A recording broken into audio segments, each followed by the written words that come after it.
You're looking at one of the most wanted men in America tonight. He is believed to be on a trail of terror, a trail that begins with the murder of Jeffrey Trail, his body found in a Minneapolis warehouse district apartment. And then 5 days later, David Mattson is found shot in the head and dumped near East Rush Lake in Chisago County. Next, real estate mogul Lee Miglin, tortured and killed in his Chicago home. And now a fourth victim, cemetery caretaker William Reese, shot in Pennsville, New Jersey, Friday night. Hello, I'm Jonathan Elias. And I'm Colleen Needles. Police consider Andrew Cunanan a dangerous and desperate man. They have stepped up the search for the suspected killer, not knowing what his next move might be. We have team coverage of this killing spree, beginning with WCCO's Esme Murphy, who is on the East Coast tonight. Well, people here in the Philadelphia area are finding it very hard to believe that Andrew Cunanan continues to be able to elude authorities. That despite a massive manhunt here in the Philadelphia area, as well as up and down along the East Coast and nationwide as well. It has now been a week since Andrew Cunanan was identified as the prime suspect in the Minnesota murders of David Mattson and Jeffrey Trail. Since then, there have been 2 more bodies found, those of Chicago multimillionaire Lee Miglin, and Friday night in southern New Jersey, the body of a national cemetery caretaker, William Reese.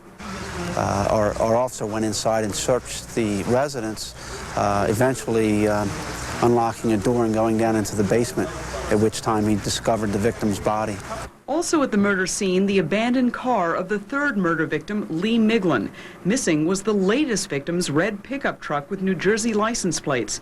The FBI has been reduced to pleading for the public's help.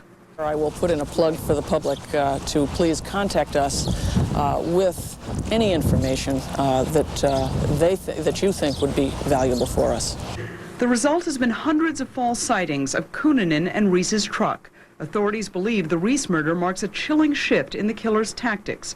Authorities believe Reese was killed only for his truck, that he had no ties to Cunanan. Police say the 2 Minnesota victims had romantic ties to Cunanan. The Minnesota and Chicago killings also have common threads. The victims were tortured, and the killer calmly spent time with the victims' bodies, according to authorities. Police even say the killer even walked David Mattson's dog and ate ham sandwiches in Lee Miglin's home. And the big question remains, where is Andrew Cunanan? One theory is that he may have fled to New York or Washington, D.C. He has friends in both those cities. Both have large gay populations, and both, of course, are near Philadelphia. Friends of his in those cities have been warned by the FBI that he might be in their area, and some of them